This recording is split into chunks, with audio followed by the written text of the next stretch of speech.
Hi there, in this video we're going to talk a little bit more about continuity and try to give some real life examples. So continuity in practical terms, so say if I climb Mount Lassen, starting at an elevation of 6,000 feet, ending at an elevation of 11,000 feet, must I have passed through an elevation of 8,750 feet? What do we think?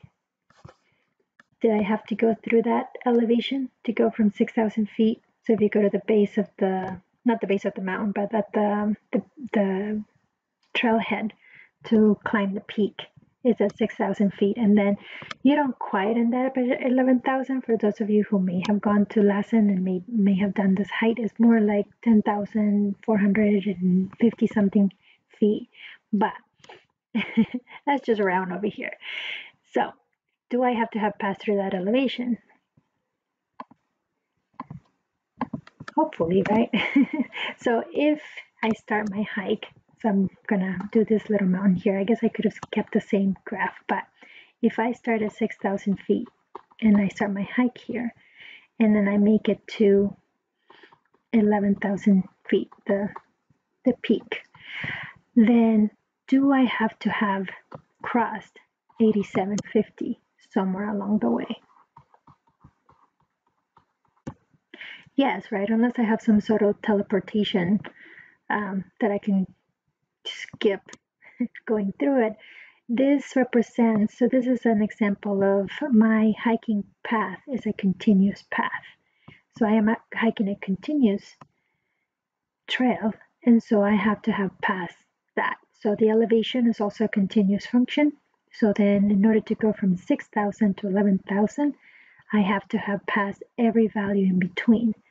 It will be really probably scary to be skipping some elevation values and that's like where those like a black hole happens, right? And then you skip part of it, so you don't want to do that. So hiking, things like this, elevation is a continuous function. So to go from one height to another, you have to pass every value in between, and that's what we know as the intermediate value theorem.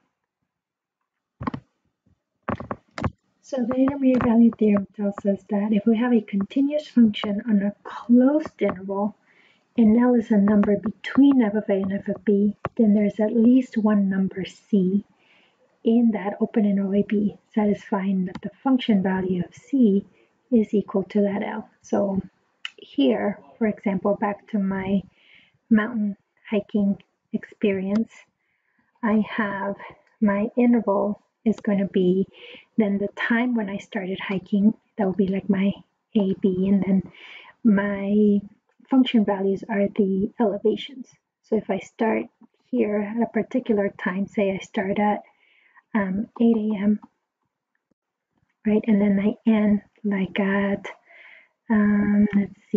let's say 1 p.m. It's when I reach the top, right? Then that's my interval, 8 to 1. So, and then my hiking, my f of c, right, is 6,000 to 11,000 feet. So my elevation at 8 a.m. is 6,000 feet. My elevation at 1 p.m. was 11,000 feet.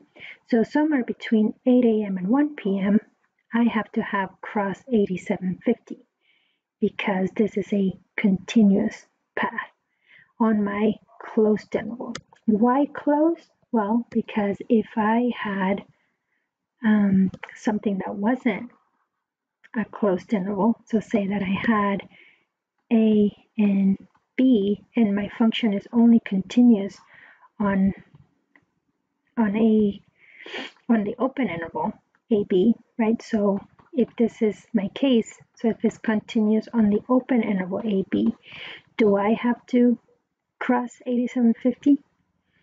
No, right? So the intermediate value theorem says there is a C such that f of c is equal to L, but I could have L be somewhere outside of that, right? And so then f of c is not going to be in between. So I couldn't claim that f of c has to be L because it could be, f of c could be up there, right? So then that's, so being continuous on AB, I have to be on closed AB, so that then this can't happen.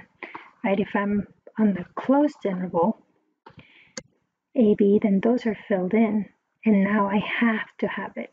I have to go between every point in there. Whereas if one of those is open, that gives me freedom to put that value elsewhere. So that is what the intermediate value theorem is telling us. And so if you have an increasing function, this is what it looks like, right? You have your closed interval AB, so it's continuous on the closed interval. Then if there's a L in between them, then there's got to be a C on the axis that gives you that function value.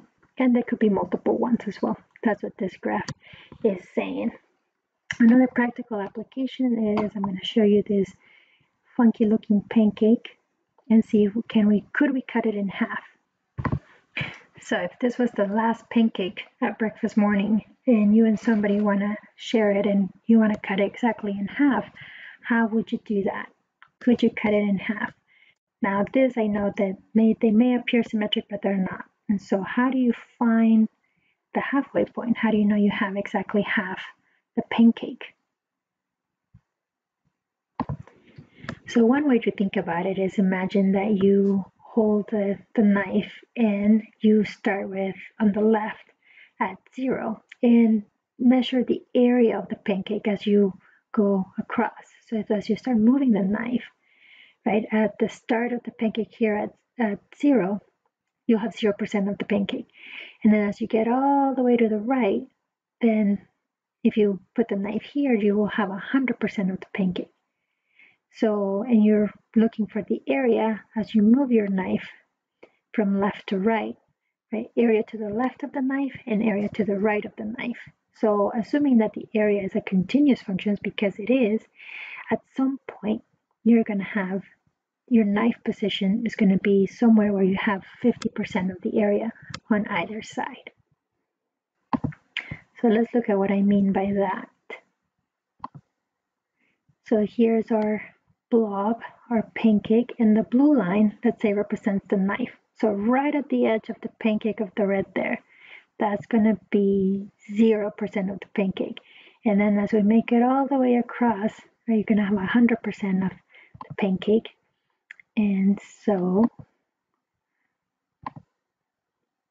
as you move that knife, as that blue line is moving, right, notice that it's moving in a continuous fashion. So it's giving us the area in a continuous way. So is there at some point that I could pause the knife moving and I'm going to get half of the pancake? Yes. And so that's also the idea of the intermediate value theorem. As long as you have a continuous function, then every value in between on a closed interval is attained. Those were a little more fun things with the intermediate value theorem. Now, things that you'll see in your homework will be more things like this.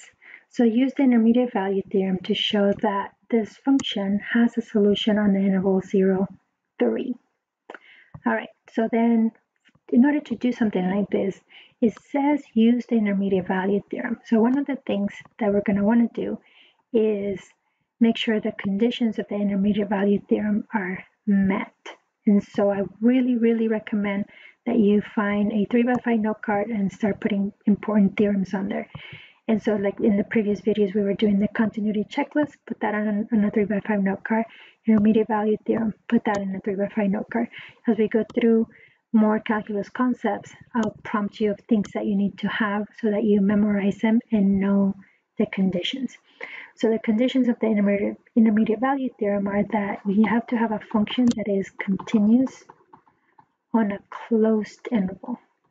So continuous on AB, and what else has to happen?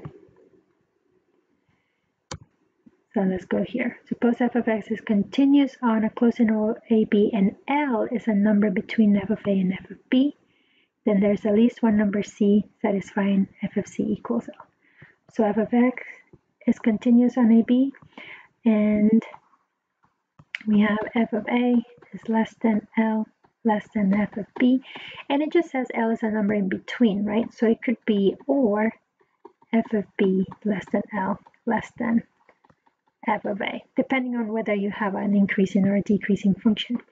So it's just L has to be a value in between. Then IVT, the intermediate value theorem, says there is a C in AB, open interval AB, so not one of the endpoints, such that f of C is equal to L. So what do we need to do then in order to solve this problem?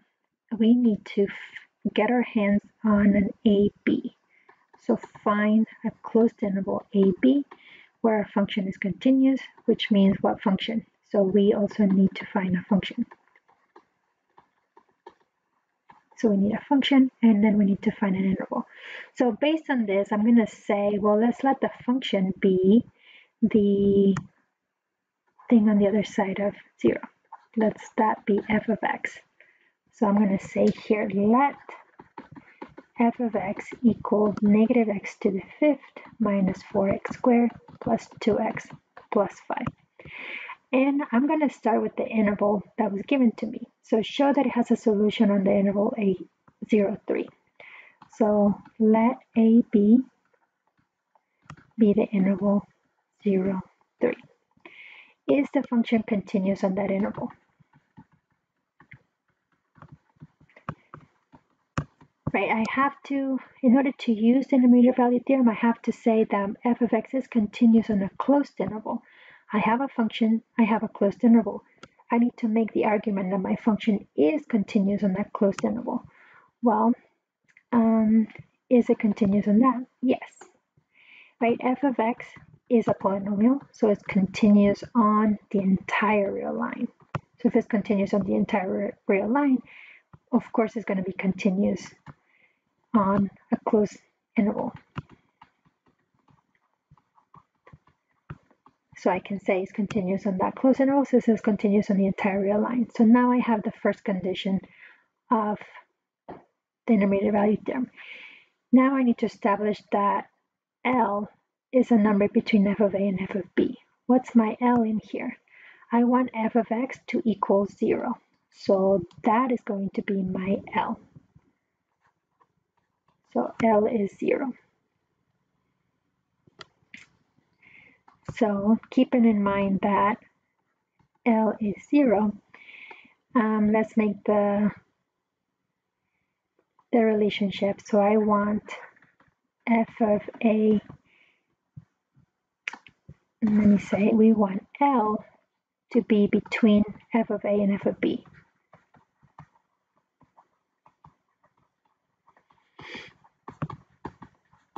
I'm going to try to avoid the inequalities because I don't know which way it's going, right? So AB is 0, 3. So f of 0, what is f of 0? We'll plug it into the function. So when I plug in 0, I'm going to get 0, 0, 0. I'm going to get 5. So f of 0 is 5. And then what about f of 3? Right, 0, 3. So let's see. Oh, that's going to be, let's plug that in. So negative 3 to the 5th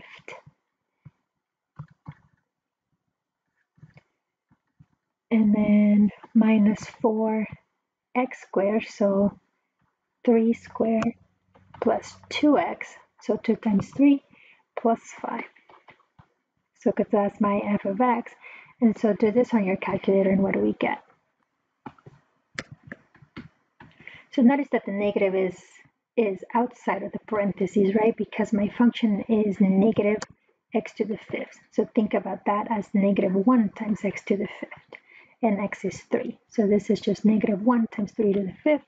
So I'm going to have negative 243 and then minus, not plus, minus 4 times 9 plus 6 plus 5.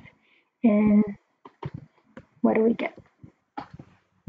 So I got negative 268 when we put in our calculator. So let's see. So we have so far, what do we have? We have that f of x is continuous on the interval 0, 3. And we also have that 0 or L, right, is between f of 3, which is negative 268, and f of 0, which is positive 5. So notice that 0 is a number that is between a negative and a positive, so that definitely works. Therefore, by the intermediate value theorem, there is a C in the interval, open interval 0, 3, such that f of C is equal to 0, right? Or L is 0. So that's what the intermediate value theorem says. Where is our definition? If f is continuous on a closed interval and L is a number between f of A and f of B, then there's at least one number in that AB interval such that f of C is equal to L. So that's what we just found. So our f of x, right, we want that equation to be 0. That's what it means to have a solution. So we let that be f of x. We want it to be 0, so we let that be our L. And now, in order to use the intermediate value theorem, we need to make sure that we have the conditions of the intermediate value theorem satisfied. So what does it mean to satisfy the conditions? F of x is continuous on the closed interval, and 0 is a number between those function values. And so that's what we did here. Right? We established that f of x is continuous because f of x is a polynomial, so it's continuous on the entire real line, so therefore it's continuous on a closed interval of the entire real line. And we find the values of 0 and 3 of our endpoints, and we see that 1 is positive and 1 is negative. So since the function is continuous and you go from a negative to a positive, what has to happen? You have to go through 0 in there. So therefore, there is a value such that we have a solution. So what this means is that there is a C in 0, 3 such that negative C cubed minus 4C squared plus 2 times C plus 5 is equal to 0. So there is a number between 0 and 3 where when you plug it into the function, you get 0, meaning C is a solution to the equation. So that's one way that we can use the intermediate value theorem. I will record another example using a proof by contradiction that oftentimes comes up with using the intermediate value theorem. Email me if you have any questions. The intermediate value theorem is one of those that is a bit tricky, but I just want to emphasize, as long as you're establishing the conditions of the intermediate value theorem, right, it's continuous in a closed interval, and that you have a number L between your function values, then you can use the intermediate value theorem. But the crucial thing is establishing that condition, right? So like here, this was my function. So I have to make the statement, this function is continuous on the closed interval. So that is the big step. All right, email me if you have any questions.